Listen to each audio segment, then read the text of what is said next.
Oh, house. Yeah, I never saw it up here in the water.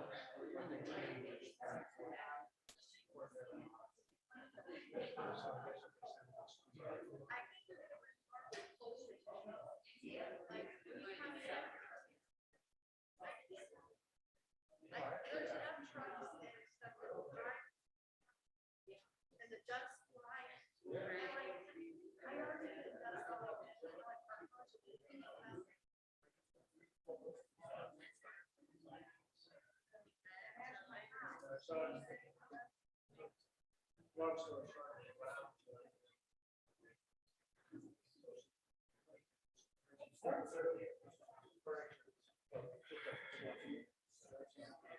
good afternoon, neighbors. How are we doing? Okay, good deal. We're going to pass out a little bit of literature, which IDOT didn't produce other than on the website. They've only brought a small amount of information paper-wise. So we'll pass along a list. You can provide your email address so they can give you some more information. We're waiting right now for Angel Lewis. She's a negotiator who's negotiating all the property and whatnot. We do have two IDOT consultants here already. I know Ms. Lewis should be here in the next 5 minutes. I'm Dwayne Bailey. I'm one of the members of Unity Fellowship Church. Welcome to the church. So on behalf of Pastor Charles Burton, we're glad to have you here. You get bored on Sunday morning, we're here at 10:30. There you go. And I am going to live screen this. So if you missed something, if you look up Unity Fellowship Church on YouTube, you'll be able to watch it. In fact, you can look at me now. Hi, everybody. So Unity Fellowship Church on YouTube. All righty, we'll get started as soon as she gets here. Thank you. And I am going to ask you when you ask questions, come up here so everybody can hear. You know what I mean? Okay, thank you.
No, I don't have that. You come to stay.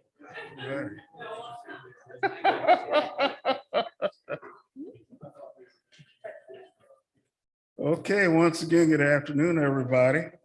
And again, welcome Unity Fellowship Church. We're about ready to get our meeting started. We have our negotiator. She's the young lady that has already sent information to each and every one of you about the land acquisition, what the ideas are for the roundabouts. My wife and Pearl Frice, one of our church members, passed you out a little picture of just the roundabout here. But there are two, one here and one farther down by Resurrection Lutheran. So we have some fine people from IDOT, consultants and engineers and things that go bump in the night, just all this knowledge here in one place, one time. Again, I would ask you when you ask questions to go to that microphone I got in the middle so that everybody can hear. And other than that, I'm pleased to introduce to you Ms. Angel Lewis. She's our negotiator and today's leader. So with that in mind, Ms. Angel Lewis. Wow, thank you, thank you. You're welcome. I'll do your. Oh, good afternoon. I do apologize for being tardy. We were coming up from Belleville and I kind of guess between the traffic and the time, so I do apologize for that. But Judge, can I ask before we start, and we have an agenda, everybody has one yet? Patsy's gonna pass that out. Can we please, since we're in the church and where I come from, we always pray that I'm going to ask, would you mind leading us in just a quick prayer? Okay. Folks, please, just out of respect, whether you're religious or not, bow your head. Dear Heavenly Father, we're grateful for this meeting today. We have a lot of people looking for some insight. And what we're praying for is that you would give us clarity of mind and purpose so that we know what you have in mind. We know that we're looking for the safety of our neighborhood and the safety of everyone that comes through it. So I ask that you provide blessings, Ms. Lewis, the other consultants, that they can be clear in their speech, and more importantly, that we will listen and ask good questions, questions that you would have us to ask, so we'd have a good feeling about what's going on. We ask this all in your son, Jesus' name, amen. Okay. First of all, I have a few notes. And again, my name is Angel. And it's so befitting to have an angel in the church, right? So we're gonna have a good meeting today. But anyway, first of all, welcome to everybody. Thank you for taking the time to come out today to get information on this project. I wanted to acknowledge the pastor and judge and the trustees and the members of this church for allowing us to have the meeting here. When I called Judge Bailey to ask him if we can have a meeting, he was so gracious to say the church would certainly be available for this meeting. So we thank you again. Again, my name is Angel Renee Lewis. I am a land acquisition right-of-way agent. I am not an employee of IDOT. I am a consultant that IDOT has hired to help facilitate the land acquisition part of it. And I've been doing this for over 20 years. And what I do is I sit down most of the time with the property owners and I extend the offer on behalf of IDOT or another client. And mostly what I do is according to state and federal regulations. So it doesn't matter whether the property's in Illinois, in California, Texas, wherever. What I normally do per the federal regulations is the same.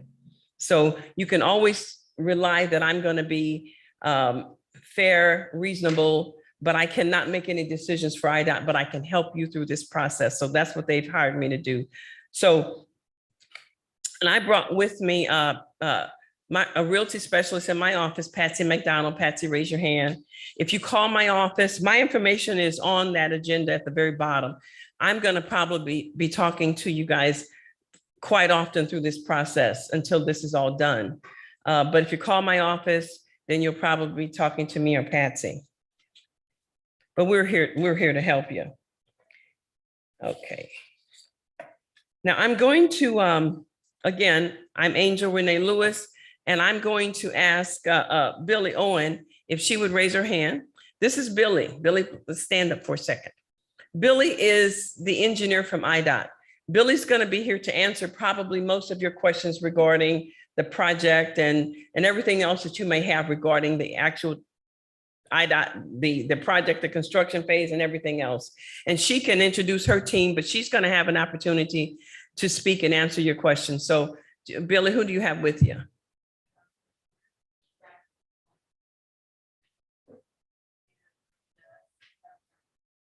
Okay, so these are some consultants to IDOT that they know more than about the project. So we'll have you in a minute, Billy. We'll have you come up and speak. But what's the purpose of this meeting? Again, the reason this meeting was set up is basically for two reasons. It's because few of the parcels that I'm responsible for negotiating, there's multiple owners, and there's no way that I can sit down with each and every individual because, like, for example, first of all, how many people are here from Norwood Lane? Okay. And how many here are here from the trustees of Frontenac? Okay. So both of those streets are private streets, and they both have multiple owners and stakeholders. So there's no way I can sit down with one without having everybody together because, for example, on the Norwood Lane property, everybody, and there's 9 different property owners and stakeholders on that parcel. but every single person would have to agree. They would have to agree on everything, sign everything. So there's no way. So when I'm talking to a group, I need to be talking to you all at the same time. And I'll talk to the Frontenac people as well. So I needed to bring you together so that we can talk about this. So that's the reason. And then I wanted you to be able to meet and talk to Billy and understand more about the project, the construction phase, and anything else that you may have regarding that matter.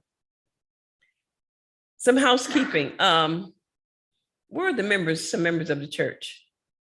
They're right there. Okay. There's the restrooms in case somebody has to go is out front. Okay, we have the restrooms out front.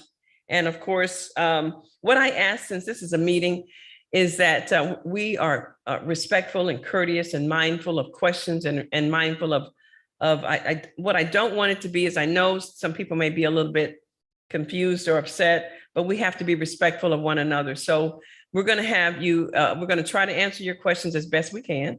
But if there's something that I don't know, or if there's something that perhaps Billy can't answer, we'll just have to take it down and get back with you. But we just have to be respectful of one another as we're talking and answering and asking questions. We are in the house of God. Amen. Okay. So anyway, right now I'm going to ask Billy to come up, and then she'll have an opportunity to answer questions regarding the actual project, the actual construction phase, the actual whatever you have regarding that. And then I'll come back and talk about the land acquisition part of it. Is okay, Billy? And anyway, I always wanted to be a teacher, so I love this right here.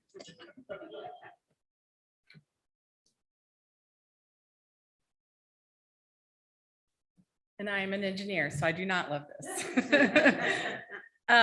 So I'm here today just to help, facilitate this meeting.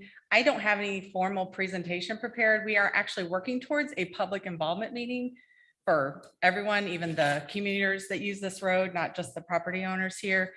I think we're looking at middle of November. We don't have the date set. We don't have the facility set yet. So that is something that's in the works. But I'm more than willing to answer questions. We had public meeting back in 2018, I think, on the phase 1 side of things. So it's been a while. Some of you may not have been living in this area at that time, but it's a double roundabout with little connector piece in between. And then there's a bypass lane if you're coming off of Homer Adams and going towards Pierce. So you can bypass both roundabouts, but that's the gist of the big project. Lauren has some phasing plans and detour plans. If anyone wants to see those, I think you only brought 8 copies because we didn't know there's going to be this many people. So if anyone wants to see those, we can pass those out. You guys can share. The plan right now is to hopefully get started next year. It all depends on the land acquisition process and the utility relocations. But and you can see in the layout here, we are planning to do the Cook Street reconstruction first, and it'll be done in 2 parts so that there's always access to that church. And then once that's built, hopefully next construction season, then they'll wait till the following construction season to close Route 3 and detour traffic, and then build those 2 roundabouts in 1 construction season. So that's the plan for the closure. So we can get in and get out quicker, have a better end product. Whether that's 2023 and 2024 or 2024 and 2025 is yet to be seen. Like I said, all depends on the land acquisition process and the utility relocates. Does anybody have any specific questions or anything I can answer about the overall project? Go ahead. Yes. It's the frontage road over by the evangelical church. This is the done deal, correct? Yes. Yeah, the project is funded. We've done all of the phase 1 project reports, environmental clearances, all that stuff is complete. So we're at 90-ish% complete plans right now. We're not completely finalized. But yes, we are moving forward with the project. I was going to ask one of our members to grab the microphone. Oh. And if anyone wants to ask a question. Hello, testing. Hear what you're talking about. There you go. Who's talking? What's the estimated cost of this project? Goodness, I don't have that off the top of my head. 6-7 million, something like that. Can you tell me where you have two other roundabouts this close with this much traffic? I don't know the traffic counts. I do know we did a double roundabout project in Belleville. It's Route 13 and 158, and it's the ramps coming off of Where the Route. off ramps coming off? Yes. Yeah, okay. It's a little bit different, but. Yeah, I okay. mean, that's the only one in our district that I'm aware of. That's a double roundabout like this. These are about what, 500 feet apart? Do you guys know that, the distance between?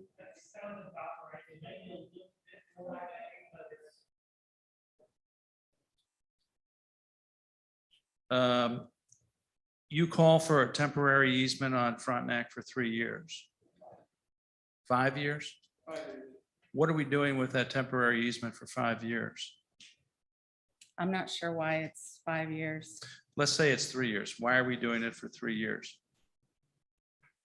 It's my understanding that they established a period of 5 years, but if the project takes 2 years or 3, then it's released. But they keep it for 5 years in case if something happens with funding, but. I'm okay with that. What are you Probably. going to use the temporary easement for? It depends on the parcel. Right, it's on the parcel, and I'll share that with you. Now, you're with. Frontenac. Okay. I'll share that. Okay, do you have drawings that show how the roundabout's going to lay out on the existing properties?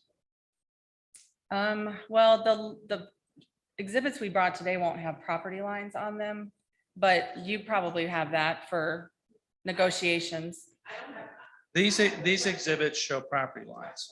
Now, do you have exhibits that show the roundabout and how they lay on these properties? Yeah, we don't have it with us today. I mean, we can create it and pass it through her for the negotiation side. Okay, I mean, do you have them? Yeah, I'm pretty sure the staging or phasing layout we have doesn't have property lines on them, but The drawings that I brought today were just the staging plan, just part of the project we've done. And so for clarity purposes, we made off the property lines on that, just to show the basic staging. The regular construction plan, we have all the property lines on it. Where everything. Okay, so you're the engineers. When you looked at this in the beginning, did you look at other alternatives, or was this what the mayor wanted and that's what they pushed? I'm pretty sure I wasn't part of phase 1. Sorry, I'm a phase 2 Okay. plans project engineer. But I'm pretty sure with phase 1, they did have multiple alternatives. So, I mean, you couldn't find a better alternative than the two roundabouts this close together at a lot less money? That's my understanding. Yeah, it is my understanding that the mayor did push for the He's roundabout. been pushing for this forever. But in the interest of saving money, I'd like to know that somebody looked at doing extended right turn lanes down Pierce Lane, extended left turns down Pierce Lane, and synchronizing your lights.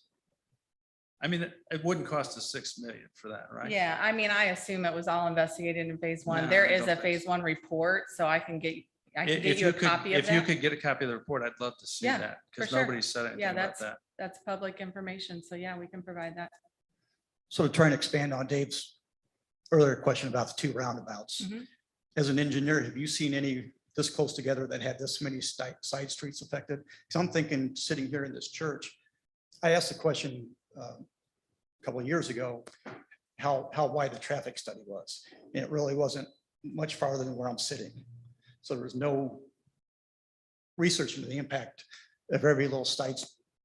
I'm thinking on Sunday morning, when you folks try and leave church, you're gonna have a heck of a time getting out of here because the traffic no longer stops. There's no more light to stop that traffic. And if you could, right, evangelical, if you're coming out of any side street, I grew up about half mile down the road. And I know coming out of my mom's neighborhood, there were times when you could sit there longer than you could at these lights, just waiting for traffic to stop. But you could count on the light turning red, stopping the traffic, giving that natural break. I don't think people realize what kind of impact this is going to have as they try and get out of these side streets. Because I don't think the research was done. Yeah, and again, I'd have to look back at the phase 1 report to see what was studied on that. I don't know it off the top of my head, how, like you said, if they stopped here, if they went further down with their study. I live in Maryville and I live right next to a roundabout. So I use a roundabout almost daily. And there is a Maryville Baptist Church right there. And there is times where it does take a while to get out. My kids go to school on a road that doesn't have a roundabout, and now I'm in a stop condition, and that's free flow traffic. So there's a lot of time where I have to wait. So, I mean, that's just part of everyday travel. Oh, these right. days. And that's the other thing. We're looking at something that's impacting like a half hour on both ends of the day. And there's a lot of, some of the things Dave mentioned that would have cost millions and millions less, that would have gotten us where we need to be, made the intersection much safer. And it just, I guess it was a mayor pushing. When we were in this meeting in 2018, the simulations were totally off. But what they also said is it's going to be a 1-lane roundabout. Correct? Yes, it is. How wide, I've looked at some of the roundabouts throughout Southern Illinois. They don't have this kind of traffic. Now, maybe yours in Maryville is starting to pick up. But 2 of these together, and you're in 1 lane. How wide is that lane? It's probably 16 feet wide plus the truck apron. I do call generally a single lane roundabout lane would be 14. Yeah, and there's a truck apron on the inside too. So obviously big trucks with trailers, their trailers would track over the truck apron. That's what it's there for. Okay. And what happens when you have to expand this road to another lane or 2? What if you have to take it up another lane? What happens to this roundabout that's 1 lane? I've never expanded a roundabout before, so. It is possible to.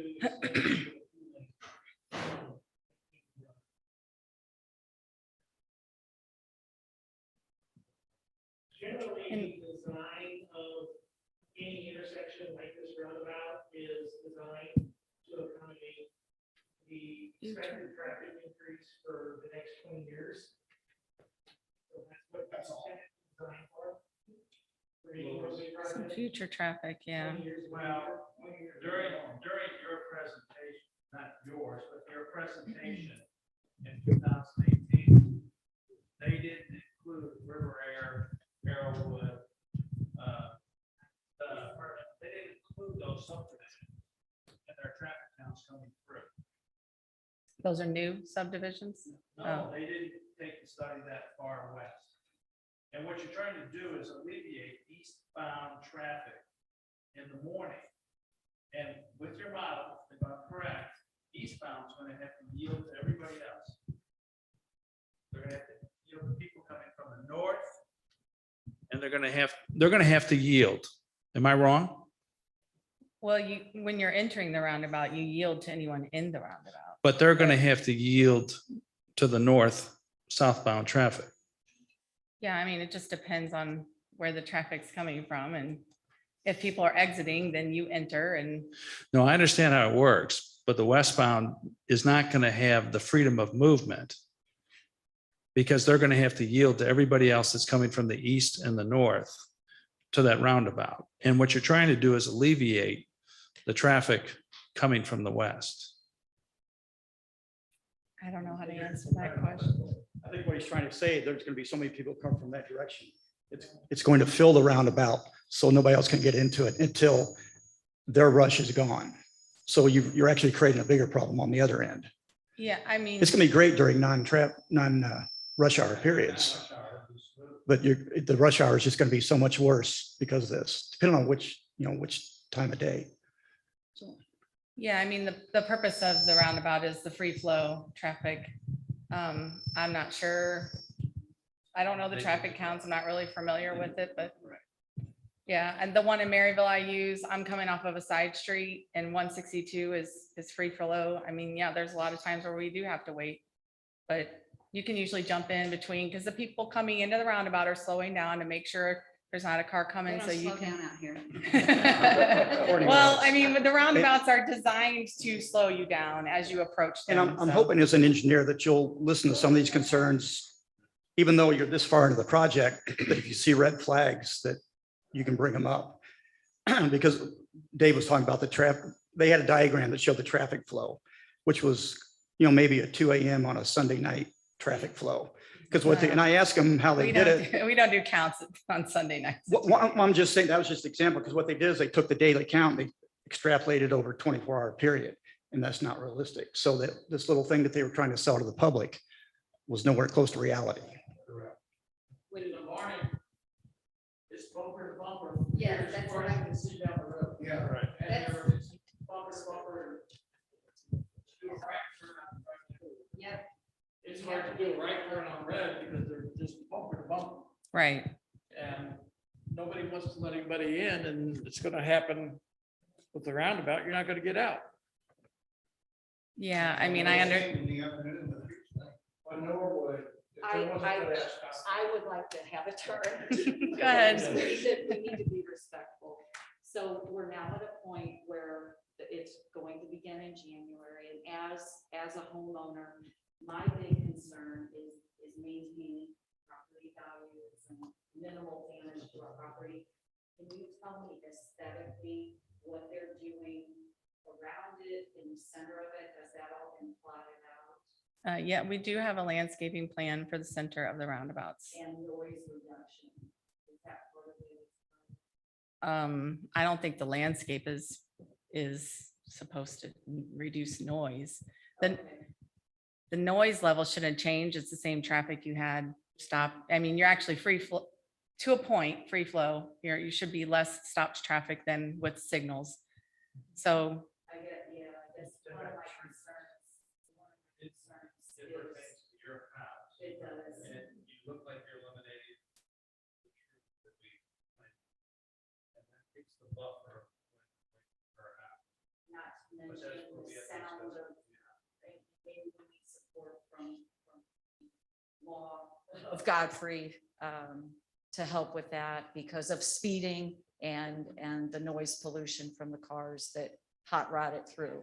yeah, and Which- as far as the trees we're removing, we should only be removing trees that we have to build. If there's any trees beyond that you feel don't need to be removed, definitely point that out as part of the negotiation. Also part of the negotiation, you guys can talk about the trees. Whether or not they can be replaced on a different property or, your personal parcel or as the trustee Mainly part the of the street. roadway. Yeah, I mean, we're only buying what we need to. Obviously, we can't add trees on property we don't own, Sure. but that can be part of the negotiations. And were we supposed to have already received some sort of letter about land acquisition already? I'm sorry. Were the property owners, did they already receive a letter about land acquisition as far as an offer? I have not. Okay. No, I'm Nancy. One front neck, right next door.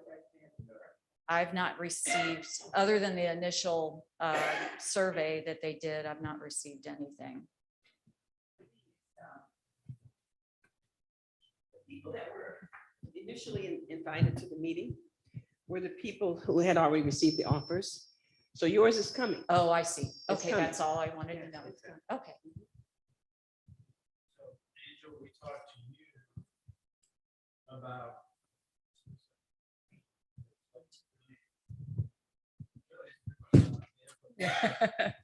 Yeah, sorry, go ahead. You had a question.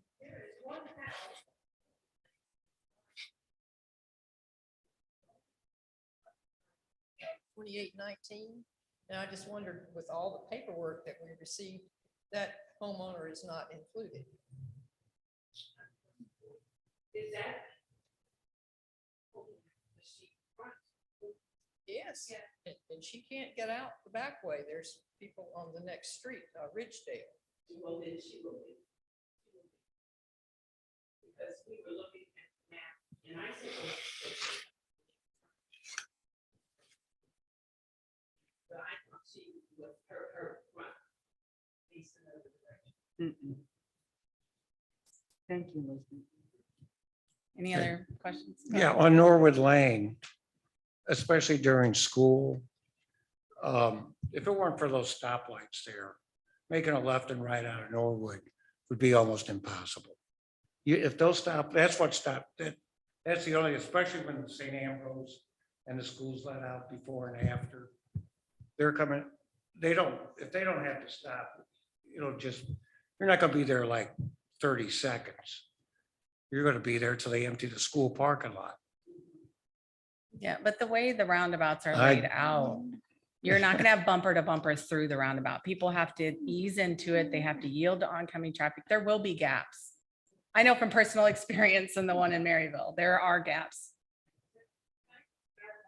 There'll be accidents. The thing about these roundabouts, that's an advantage for the left turns for those who are concerned about the left turns. Because you can make a right and there's another roundabout that you just enter to go the opposite direction. Convenient. Yeah, and that's how you can turn left.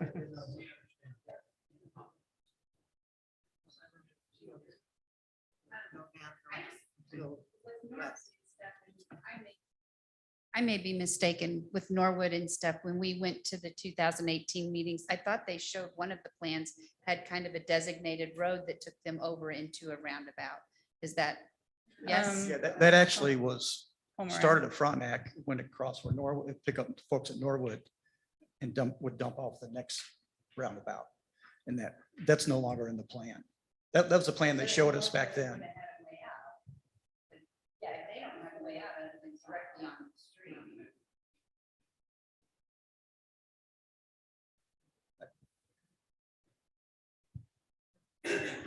Does anybody have any questions about this, the phasing layout that we passed out and the closure? I just had a quick question. You were talking about the landscaping. Do you know exactly what that's going to be? Or just because I see how Illinois takes care of stuff, I know it's an election year, so they're keeping things cut a lot. Or who that is going to be. Yes. I'd like to get in touch. We'll have an agreement. We will have an agreement with the city of Godfrey. So Okay. they will be the ones to maintain it. We'll put it in as part of the construction project.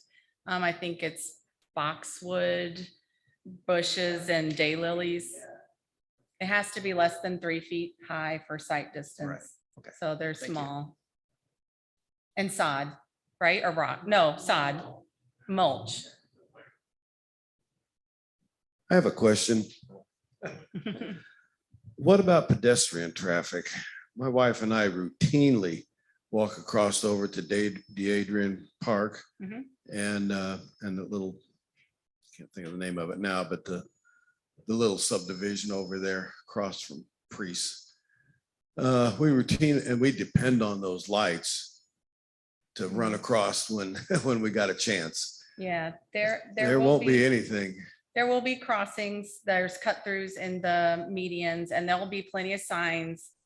You have, as far as the signage go, you stop for pedestrians. I know obviously as a pedestrian, you wouldn't just trust that they're gonna stop, but they should stop for you to cross.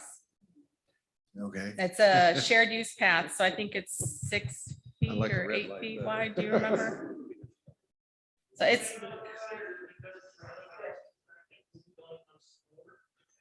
Roundabouts are typically designed so that you have to go 20 to 25 miles per hour to navigate it. So it will be slowing down traffic. So, people, instead of flying through like they do now, they will be slowing down, they'll be more likely to see it. Obviously, so much to what makes them stop, you know, put signs up, put markings up. It comes down to police enforcement, to make sure we stop. Okay, on the roundabout, one of the problems is, well, no, at the stoplights. One of the problems is the hill headed west, coming up. People run that red light all the time. They don't see us on the other side and we can't see them coming.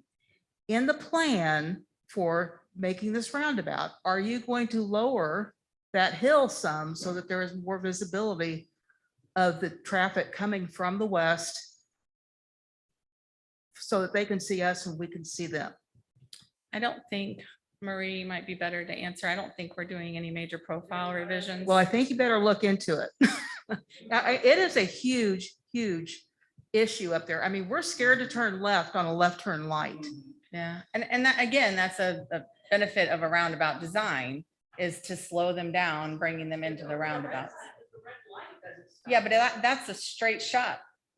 So with the roundabouts, they have to approach, you're coming in at an angle, you're not, it's not a straight shot. So you have to slow down and make that.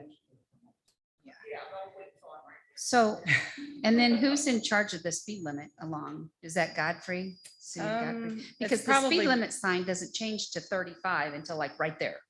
And so people are flying, going 45 miles an hour when they get here, and then they don't slow down until you get right here to this intersection. And so many of them don't even slow down at all. Yeah, I mean, that will be revised with the So I roundabout. would We'll think they would bring them in. that back further. Yeah, we'll be slowing them down coming into the roundabout, so. Sorry, the gentleman over here had the mic. Go Yeah, ahead. I've actually got a question about like the drainage. Okay. Because I'm assuming some of the drainage is gonna have to be rerouted. Mhm. I live at number 3, so everything runs down to a culvert at the end of my property, or at the edge of my property, number 2. And then that culvert dumps into my backyard. So I'm assuming there's gonna be extra drainage coming through. Is there anything that's gonna be done to address that? Well, the way drainage design, is approached is that you will maintain the flow in each direction in the same capacity. So we won't be taking water that went in a different direction and sending it in the opposite direction. It'll be the same. Well, but wouldn't it be more funneled now with how the road lays out? Will it be more funneled? It has to go somewhere. So like, Right. where is it going to run off to? Well, the pipes go under the ground and then they go towards, they eventually end in a network that it has the same destination that it has now. Mhm. You see what I mean? It's his backyard. It's called breaking drainage. Unfortunately, if the water already goes that direction, it's not gonna get any better with our job, that's for sure. I know it's not gonna get better. I'm worried about it getting worse. That's my problem. Yeah, Why are you running something from number 1 and 2 or something? Running from his yard? we aren't changing the flow of the water as is. I mean, if it's already flowing in that direction, that's just the natural flow of the water. What is the We're not drainage changing feed area underground? The water off the roundabout will go into inlets and underground, but it will eventually open to, well, like I said, the way it's designed is to go the same direction it's been going. So there's inlets in the roundabout itself or around the, No way. near the roundabout. There's an inlet in the roundabout, but then pipes under the ground carry the water to the direction that they're going, that the water's going now. It ends up in the same place. So all this water, contaminated water that comes off, I do environmental work. So all the contaminated water that's coming off the roundabout, it's going to go into these, the inlets. It's going to be filtered and running. There is a detention basin, and I don't know exactly what the network is that feeds into that at the moment. Okay, so I mean, the water eventually is going to flow back to a creek that goes to a couple nature preserves. Have there been any environmental impact studies done at all? Well, one of the benefits to building with concrete, and there's not an alternative concrete. Asphalt will not be brought in at this point. Concrete roundabout, and asphalt is really the contaminator with the, petroleum product. Well, actually, if you go to any parking lot and look and see all the oil, that's oil that drips off cars. And that's why when it first starts raining, there's oil in the grime. That's why it's so slick. So all that's going to be washing down into the nature preserves as well. Well, if you have inlets in the roundabout running it that way. Has that been studied as Well, far as? the inlets in the culverts are just replacing the open ditches that are there now. So like we said, it's the same patterns that it currently is. Okay. Once it hits the open ditches, then it can absorb into the ground. It probably isn't gonna run, miles from here into a nature preserve, but. Okay. I mean, I guess. We'll be looking into that, just so you know, because dealing with the engineers in the first phase of the project, they were not very truthful. They split us up in meetings and actually got up and spoke for us and told bold-faced lies. So pardon me if I'm a little distrustful.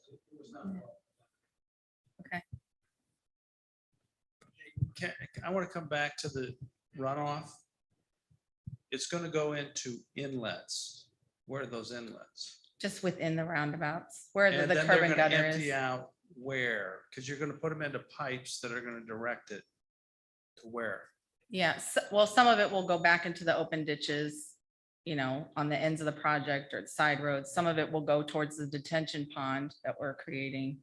So, I mean, we don't have the drainage plans with us today, but we can definitely present those, and we can send them to you guys, or we will probably have that kind of stuff at the public meeting in November. But yeah, I mean, we can show you guys that stuff. We just don't have it with us today. It's between our roundabouts and Cook Street on the opposite side, the detention pond. Right. So we're relocating Cook Street, kind of taking it a little bit further north and that in Why between. are you doing that and taking all the people off the property? Are you aware of the traffic on pickup in the afternoon? The cars are almost out of your lane. And you're taking away that road, our road. Why don't you just dead end the frontage road at the front of Eagle Yellow? Then you don't have to spend all that money buying from Eagle Yellow and build that road. I'm sorry, We don't Bill. need- There's a frontage road that goes in Yes. front of- from Pierce up to used to be Dixon. Yeah, that's what we're Just reconstructing. dead end it right there. So a lot of people jump in Eagle's entrance. And Well- don't even- there's no reason to have that. Go that any farther. I mean, the And you road. don't have to buy all the Eagle land. The road exists currently as a pass through, so we wouldn't generally dead end a road Why not? because there's current access. So the people that use that road to get to that church probably wouldn't be very happy with us. I am a member of Eagle. And the whole church would be okay with us dead ending that road. We talked about it. Most people don't even use that road anyway. The people that use that road are people who are up from there cutting through. And they shouldn't have to anymore if they have these awesome roundabouts. True. We can look at that. I want to finish up on the drainage thing. Mhm. You're gonna have these drains coming out. They're gonna be underground, they're gonna come out. Where are they gonna come out on the surface? There's gonna be. You say they're gonna come out where they multiple- normally come out. I mean, multiple locations. It will open to a open ditch like it is now. But I know, but you're directing water to an open ditch instead of water just going to an open ditch. That's why I'm asking what you're doing with those lines. We don't have those plans with us today. And it's very complicated. There's, Multiple places. you know, there's 50 inlets. There's a lot of stuff. So it will be at public meeting. The drawings will be? Yeah, so we'll have boards at the. Okay, will you have stuff? Will you have sheets for the public to look at other than just the board? I mean, I really, can do handout, yeah. we're getting impacted. I would like to know how that Mhm. overlays onto our property. So are you saying that? Front neck. At that meeting, are you suggesting there's something? No, I'd like to see something before that meeting. You have surveys, you have plats. Mhm. You're going to put them up on that poster board for the trustees of Frontenac. It would be nice to know how that.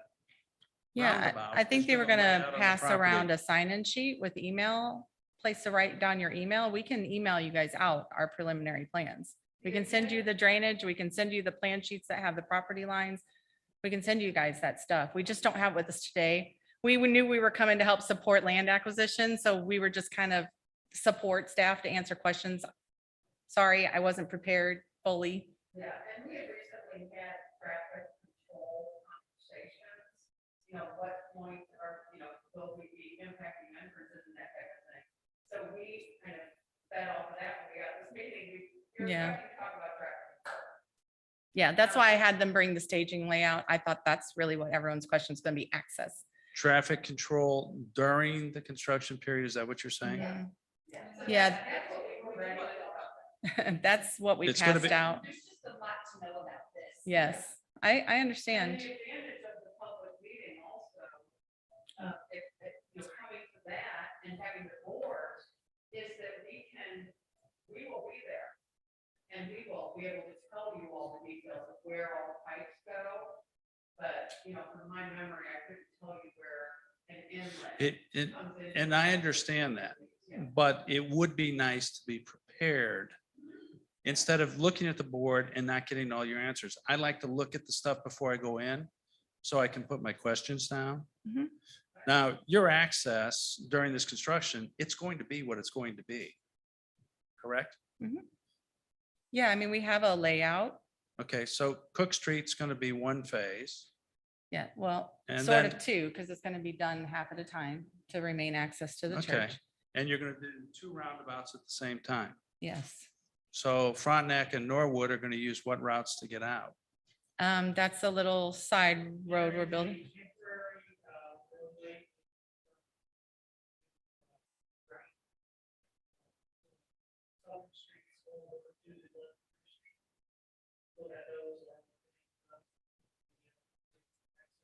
Is that Ridgedale? And then the few parcels that front directly on the area of center construction. Like, what happens with those? Depending on the size of the entrance and where the access is, either construction is half of the time. For the property owner, or the contractor works out an agreement with the property owner to come up with an alternate access while their entrance is being reconstructed. So you're saying you're gonna have a frontage road on the south side? Yes, there's a temporary road on the south Temporary side. road, frontage road that takes Frontenac and Norwood over to Juniper or Ridgedale. Ridgedale. Yes. Yeah. Okay, I mean, it's gonna be what it's gonna be, and you're not gonna change it. We're gonna figure it out when we get there, Yeah. right? Yeah, it's going to be an Yeah. inconvenience for sure. The Yeah. plan is to build both roundabouts in one construction season. So get in and get out as quick as we can to open it up to you guys, so you don't have to take temporary side roads or detours and all that jazz. If we were constructing the roundabouts in segments to keep traffic running through them, it was going to be a nightmare. It was like 7 different stages, I think. Yeah. And Yeah. definitely more than one. No, construction. just get it all over with. Right, yeah. Rip the Band-Aid off, Rip the- get it done. Exactly. That's Yeah. the plan. Go ahead, sir. Mhm. Mhm. There's one where Homer Adams and Delmar come together. Norwood comes in between, right? Norwood comes in between. We're here, that's not really gonna affect our road going down in there, is it? The Norwood? Norwood will be a right in, right out only. So when you come out, you only take a right, you go through the roundabout. Yes. You go like pretty much goes right. If you wanna come like to the church today, you have to go to the left. You won't be able to do that. Okay, that's cool. Yeah, you just have to go, you have to go right through the roundabout and then back the other way. Okay, I just didn't understand what the other roundabout was gonna be. There's no other thing. Yeah, the bigger sheets that we passed out, I'm guessing you didn't get a set. We only had like 8. But those show both roundabouts on the bigger set. Okay. So when we come out on Frontenac, there's going to be an access road to the right only. Yes. Just a minute. I'm getting to it, Tom. I'm getting there.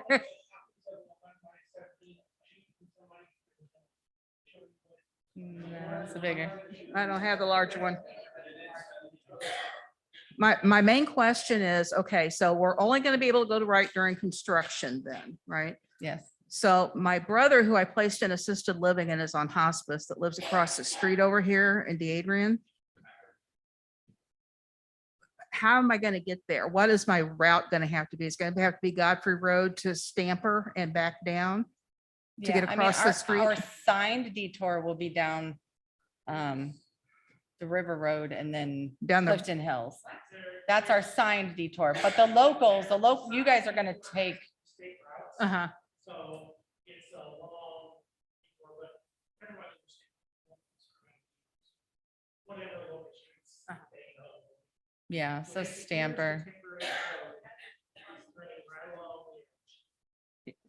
I'll let him finish, so we're not talking over each other.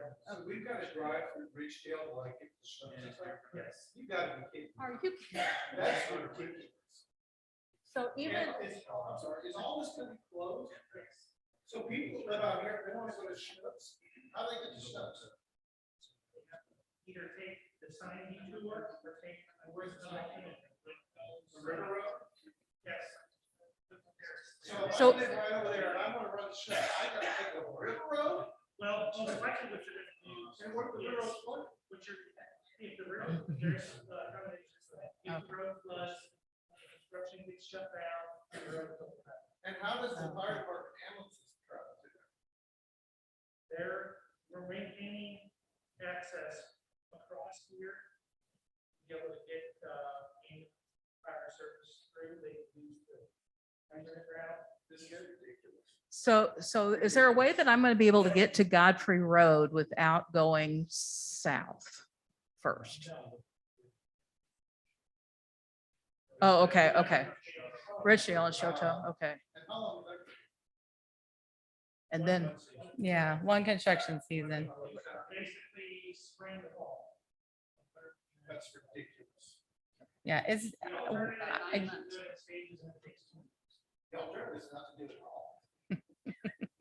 Stop wasting the money. Hey, folks, let's remember to be respectful. It's okay to have passion, but keep it under control, please.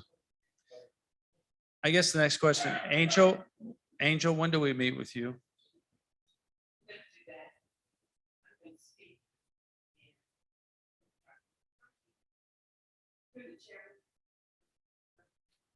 I mean, you've got three trustees here. The subdivision is close. And we've got to go over all the details because they're really. We got time. sir, in the back, you had a question? Did you have?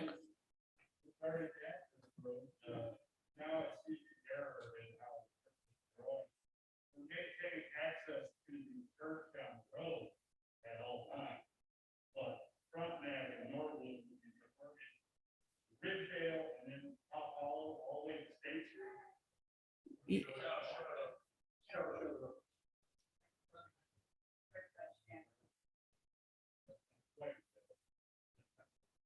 Yeah, I mean, we know it's an inconvenience. I understand that. That was the best option we had to maintain access to the dead end roads.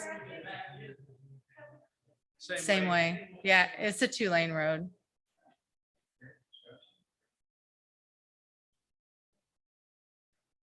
Go ahead.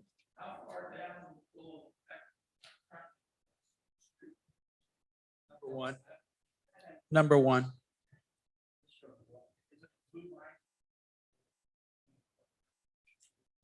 That exhibit might be. It'd be between number one and number two.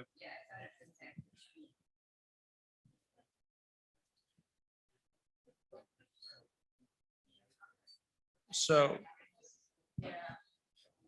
Angel, I guess another question I have, if it's for you or for them. You have a temporary easement on Frontenac. What I'm curious about.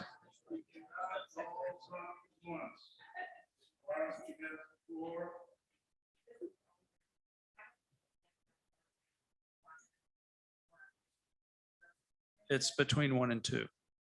This map is between 1 and 2, unless you've changed this.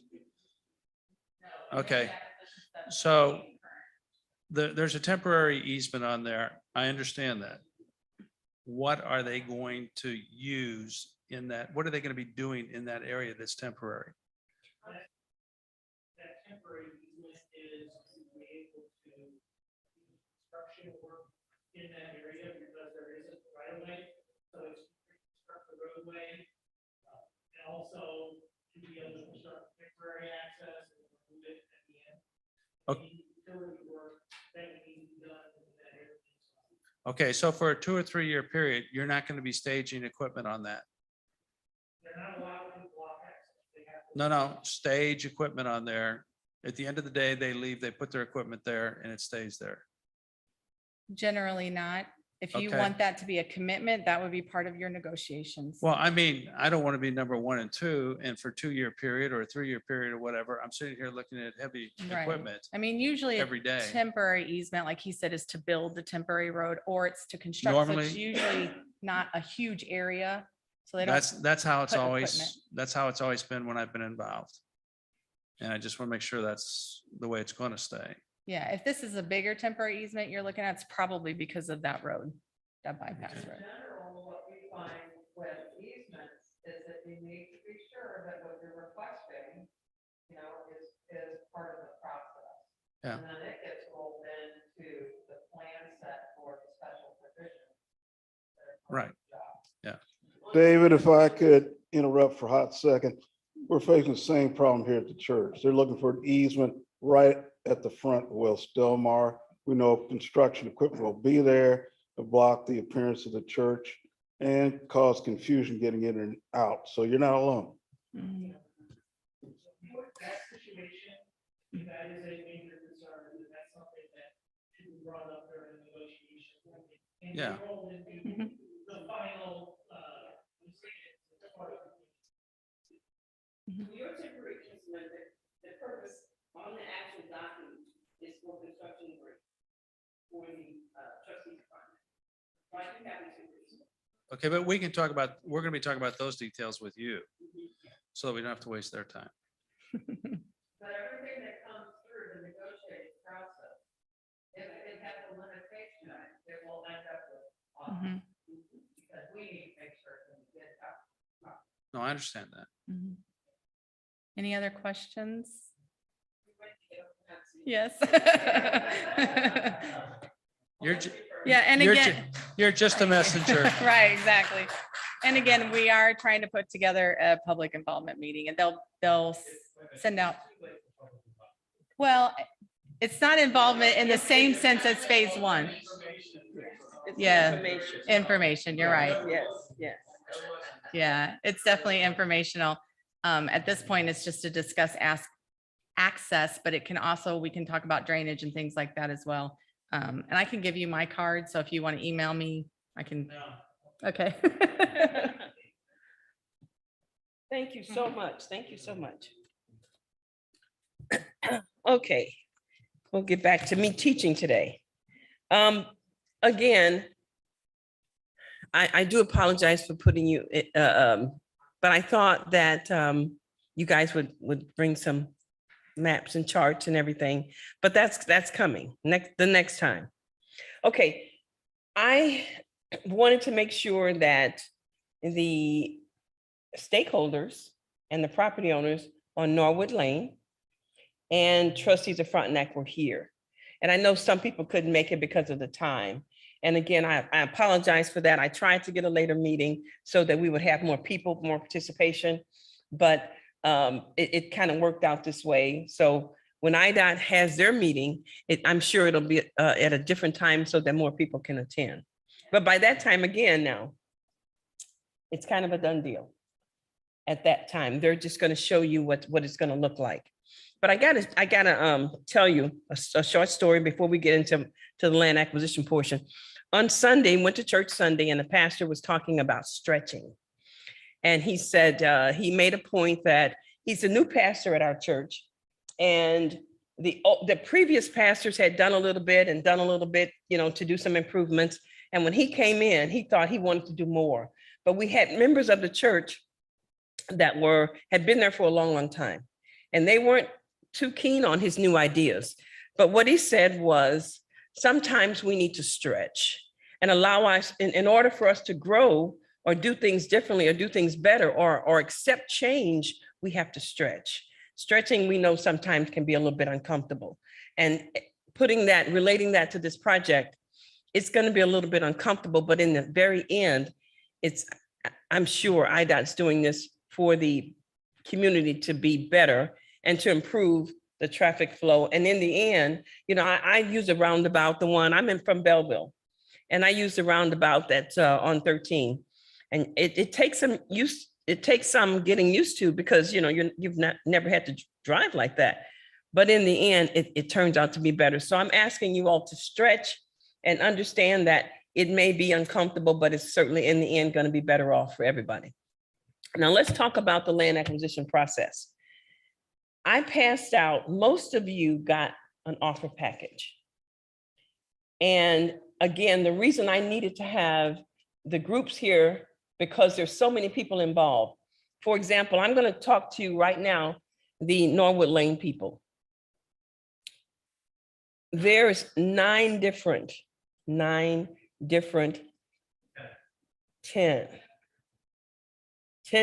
people. I'm going to say 10 different people that have to agree.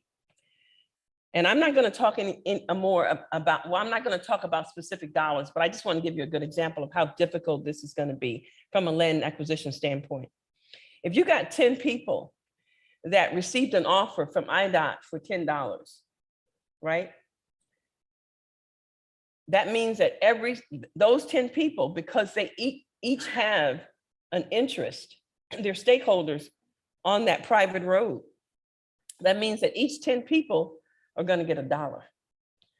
And some of those individuals on Norwood Lane, some of the properties are in joint tenancy, which means there's a husband and wife, correct? That means that dollar now has to be divided. Somebody's going to get 50 cents and the other person's going to get 50 cents. And then in some cases, out of this same group of 10 people, the properties, 2 people could be 2 cousins or a brother and sister in tenants in common. So if one of those brothers and sisters pass away, guess what happens to their 50 cents? It goes to their heirs.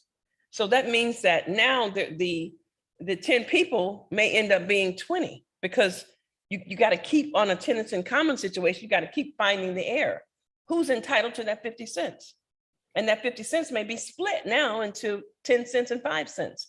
So it's so complex for the individuals on Norwood Lane that we're going to have to work on that, right?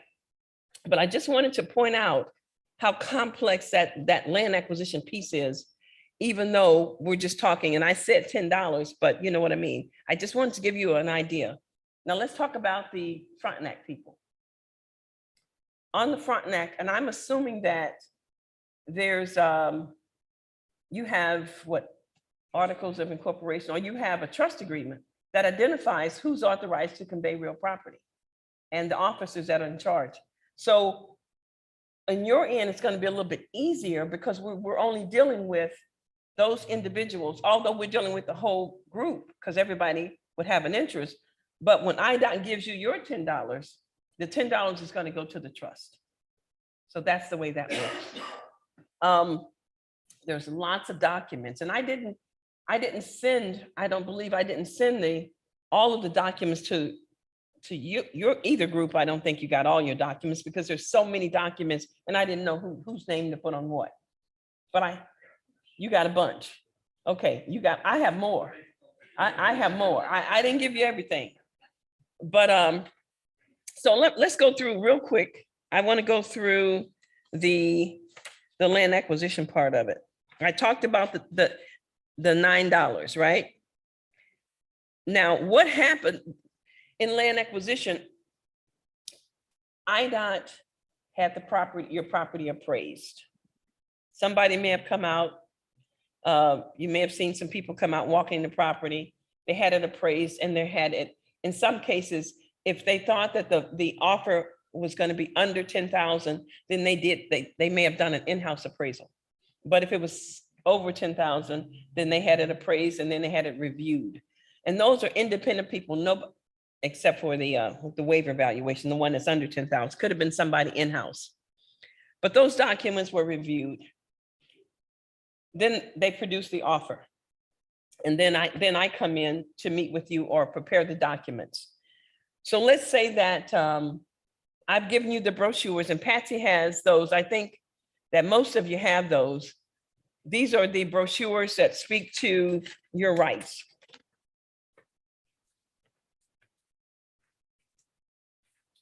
And that brochure explains, as a property owner, it says highway improvement and property rights. And it tells you if you're selling your property to the state, what your rights are. This is a good document to become familiar with, because what's going to happen, or what I'm not saying what's going to happen, what could happen, and we're talking about the Norwood Lane people, is let's say that 2 or 3 of you decide that you're okay with the offer and you want to move forward. But there's one person that says, I'm not happy, or there's one person that we just can't find because we don't know who that person is. Maybe that person used to own the property, but they've sold and they've moved, but they're still entitled. So that means that we can't move forward with your group. So what's going to happen probably is they're going to have to file for condemnation. Now that affects everybody, only because you all have to agree. So I may be coming to you saying, hey, do you know how I can find XYZ person? So this project, of course, is under the threat of eminent domain, only because the project is for the greater public. It's to improve the roads for safety. But if you have any questions about documents, about, oh, and one thing I do want to point out, IDOT will accept any reasonable counteroffer. But let me tell you what's going to happen. If you want to make a counteroffer, because all of you by now know what, for example, Norwood Lane people know what the offer is. The trustees of Frontenac know what their offer is. I hope, right? Okay. So if you wanted to make a counteroffer, I'm going to say, this is what I want you to do. At the bottom of that agenda is my email address. I may say, well, email me something in writing to tell me what your counteroffer is, because I'll need to submit that to IDOT. Not only that, IDOT's going to need something that supports your counteroffer. So if IDOT, yes, ma'am.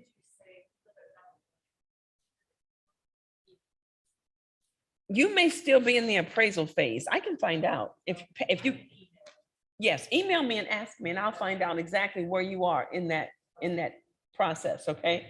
Remember now, not everybody was invited, or not, I shouldn't say invited. Not everybody was, well, basically sent out an invite to the meeting, because not everybody's offer, they haven't received all the offers yet. But I wanted to get this group in so that we can talk about the complexity on the land acquisition. You have a question? Yeah, I'm speaking only for myself. And there being, we count with the proposal that went in about.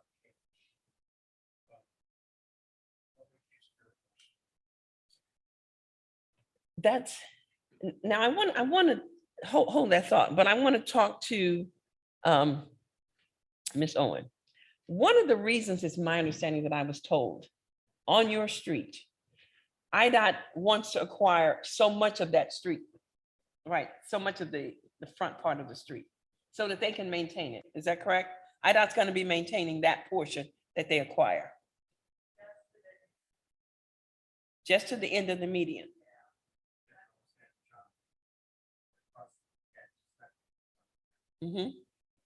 That's right.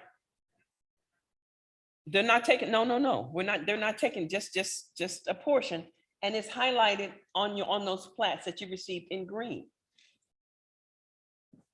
Who's maintaining the street now? Oh, I mean, neighbors together. Right. When I was working. And see, that's the way, that part of the street IDOT, part of where IDOT's acquiring, they're going to take care of it, but the rest of it is still going to be on those stakeholders and owners on that street to maintain the back part of it.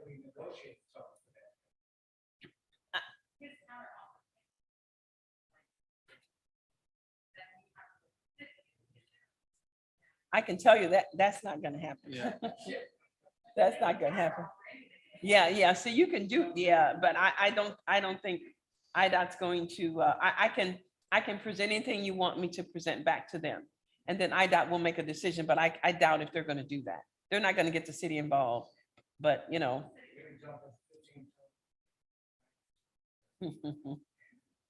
Yes, sir.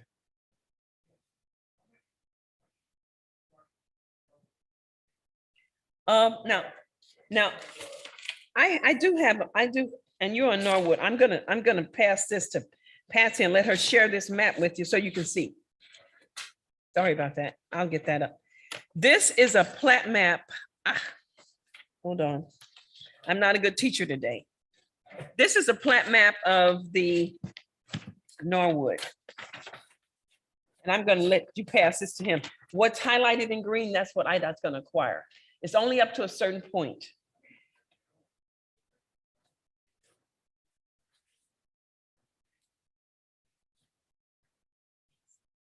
So, yeah, you guys that private road, that private street, they're only gonna do so much of that so that they can maintain it. Those kind of things we're gonna need, like the temporary easement. We can't count on for two, if we plan to settle that one out. Now, you have, you didn't get a plat map? Yeah, no, We- this is the one that's highlighted right here. That's in green. Yes, okay. No, that came as a package to him.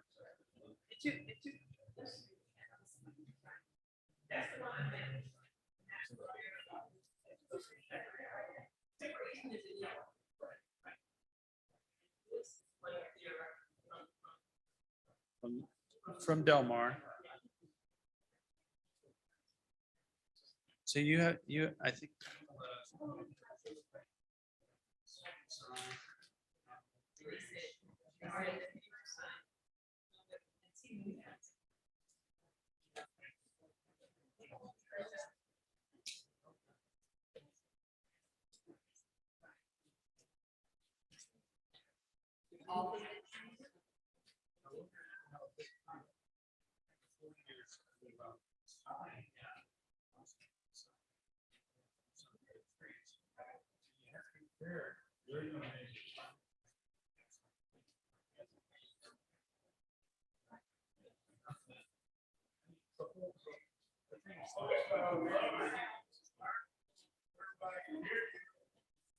So this is just us, but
So now that you all have received the offer, the written offer,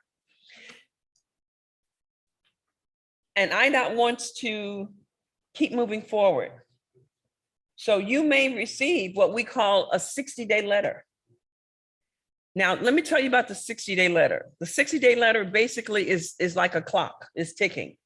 It's gonna say, from the date of this letter, you've been given an offer. From the date of this letter, you have 60 days to make a decision. You got 60 days to say, I accept the offer, I'm gonna counter the offer, but something's gotta happen. Because remember, they're on a timeline and they're moving, they're gonna continue to move. So you have the 60 days. Angel, if I at the could end- just mention that the church received a 60-day letter Yeah. as of October 3rd. So this is very real. I Mhm. think Angel already knows we're going to do a counter, but you need to keep in mind how this is happening. Right, so the 60 days is the clock. And you need to be making a decision. Otherwise, they're going to file for condemnation. Now, let me tell you about what I've been doing right-of-way work for over 20 years, and I've been in condemnation hearings, and this is what happens. If the state files condemnation, and some of you may say, yes, I want to do this, and some of you may say, no, I don't. What's going to happen is if the state offered you $10 and for some reason we couldn't get the document signed, they're going to take that $10 and they're going to deposit into the courts. And they're going to have a hearing, and it's called a preliminary just compensation hearing. And Judge, I know you know what I'm talking about. What's going to happen at the hearing is that IDOT's going to come to the table with their appraisers. Hopefully I won't be there, but they're going to come to the table and they're going to have their people, and you're going to come to the table with your person, right? Didn't I just tell you that we're talking about $10, right? So what's going to happen, they deposited this $10 and the judge is going to say, okay, I'm going to listen to IDOT and I'm going to listen to the property owners. And the judge is going to set what's called the preliminary just compensation. And the judge may say, okay, IDOT, you offer 10 and you're the property owner, you're saying you want 100. Well, I'm just going to give whatever, $15. I'm going to approve that preliminary amount. So now IDOT's got to put another $5 onto this $10 because the judge said $15. You know what's going to happen with that $15? As the property owners, you're going to have to figure out how to get that $15. And IDOT in the meantime is going to go on with the project. They're going to do exactly what they had planned to do. They paid you, they deposited the money, but the project will still go on. So it's so important for us to come together so that none of that happens, because it's going to cost you guys a lot of money to get that $15 out of the courts. You're going to have to go get an attorney and he'll probably charge you 12 of that $15. So we're going to work together. We're going to work through this. But I just need to know, I need you to know how complex this whole thing it really is. But in the very end, those roundabouts, you'll get used to them. Right now, they seem that you don't want to stretch because you've not had to. So, but I'm here to answer questions. I'm here to help you through the process. I can't not make a decision for IDOT. If you tell me something, you submit a counter, I got to go to IDOT and I say, IDOT, here's the counter offer from the trustees of Frontenac, or here's the counter offer from the stakeholders and the property owners on Norwood Lane, and anybody else that's here. So then IDOT will make a decision whether they want to accept or what. IDOT will not counter. They will not counter. They will not come back and say, I counter back at them. They're not going to do that. They're going to either accept or reject your counter. So if they reject your counter, I'm going to come back to you and I'm going to say, they rejected your counter. Why don't you guys go back to the drawing board and try something else? But remember, once you get that 60 days, you got to make a decision. 60-day letter. Did you hear that? Okay. Oh, they got a whole lot of attorneys. I don't know, because it may be somebody, it'll be somebody local. It'll be somebody local, but I don't know who those are. But they got a lot of attorneys. But so do you. But still, we don't want to get to that point. We want to be able to resolve it if we can. It's going to be a little easier for the trustees of Frontenac because we're not talking about everybody trying to sign. Collectively, you got to make a decision, but not everybody has to sign. Whereas on Norwood, everybody's got to sign. That's just. So anyway, question. Mhm. Absolutely. But everybody's got to be together. I can't come to individual houses. Right.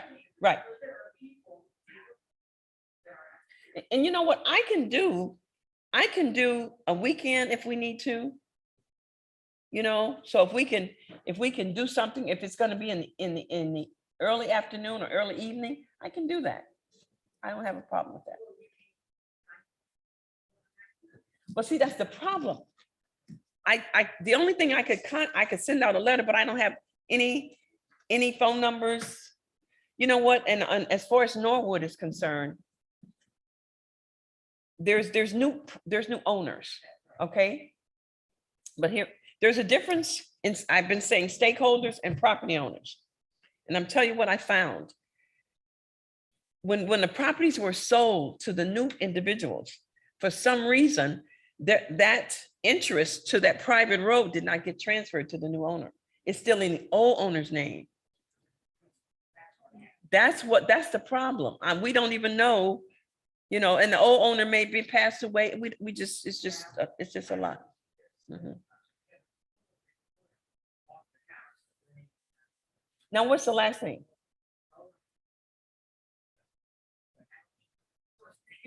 What's the first name?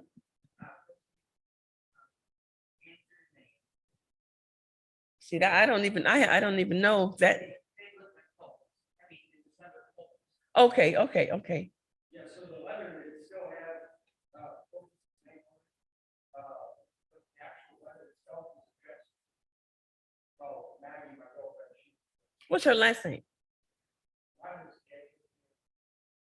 No, I meant her name. Yes. Now I sent her a letter, but and I gave everybody a title report because a title search was ran to identify the owners of record. Her name is not showing up as the owner of record. She may have bought the house. That's my point. She may have bought the house, but for some reason, the interest to that private road was not transferred to her. It's still showing in the other person's name.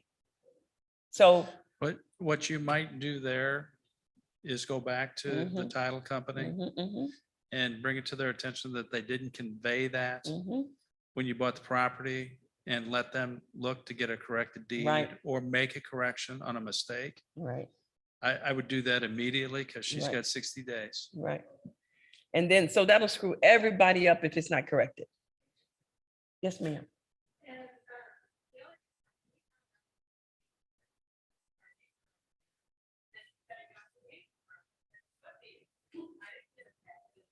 Now, are you on,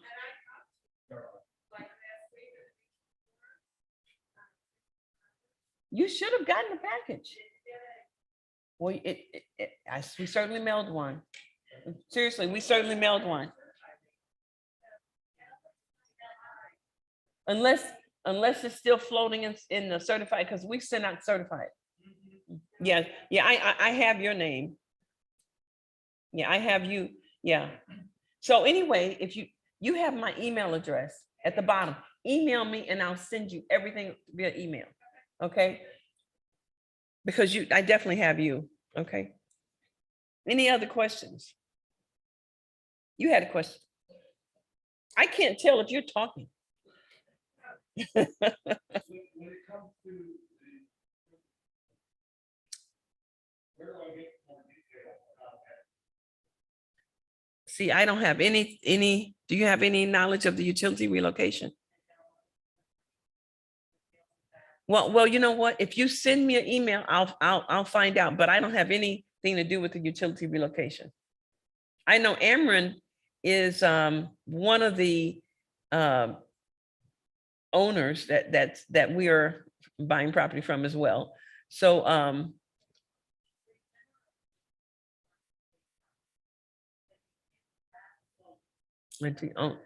right.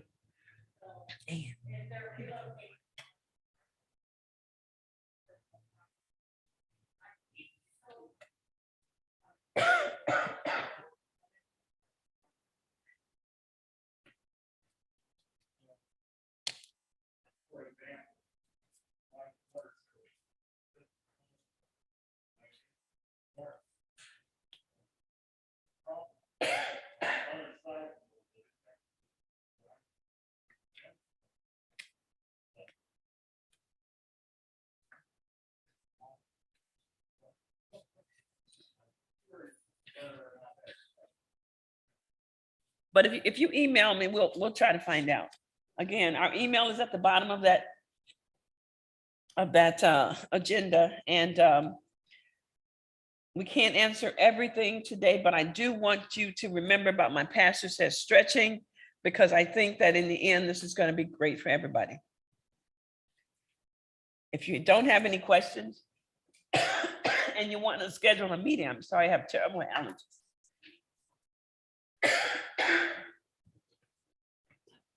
But if you don't have any questions, do we have the sign-in sheet, everybody? No, everybody did not sign it. We have a lot of names, let's say. Oh, there's two. Yes, ma'am. Hi, Lisa. We talked. Now, you know you're going to be getting another.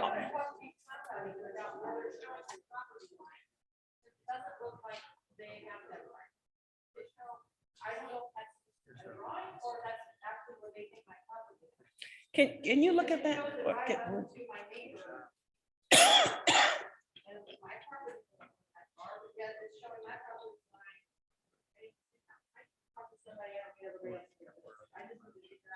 okay.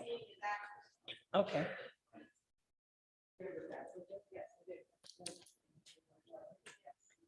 Anybody else have anything else?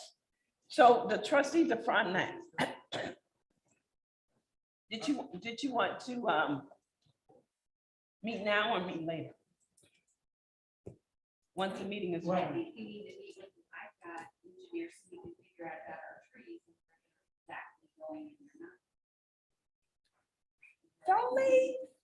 Don't you leave. But I mean, I'm not But necessarily this is part of the question about getting the overlay of the roundabouts. I mean, I know what you're taking, but show me where the roundabout is. So we know what we know. I want to see the water, I want to see the drainage thing. Because you're saying a couple things that make me uncomfortable. When you're putting water into an inlet and then to a ditch. That's a little bit different than natural fall. Okay.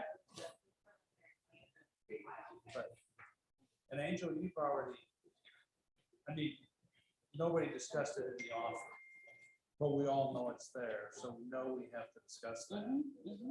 And that if this map is right, we know where we can start the trees we've got. And we know we can't put any where we want to put them. That's on Right, the can't put them property. in the TE area and taking area. Well, you gotta see what they're doing, so we can only go so far. If we can't plant those trees or save them or whatever, that's gonna be in the bid. So, Right. Yeah. so you're gonna send me something and then I'll be able to send it out. Okay, okay. Okay, everybody, did you get the other sign-in sheet, Patsy? And if anybody did not get an offer, your neighbor? No, you know the one. Yes. No, she didn't, because she didn't. Because they only told me 9 people, but that's just 10.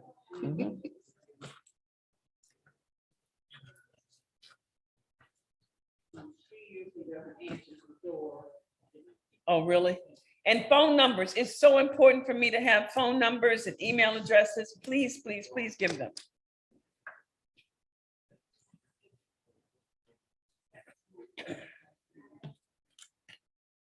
Thank you all for coming. Thank you to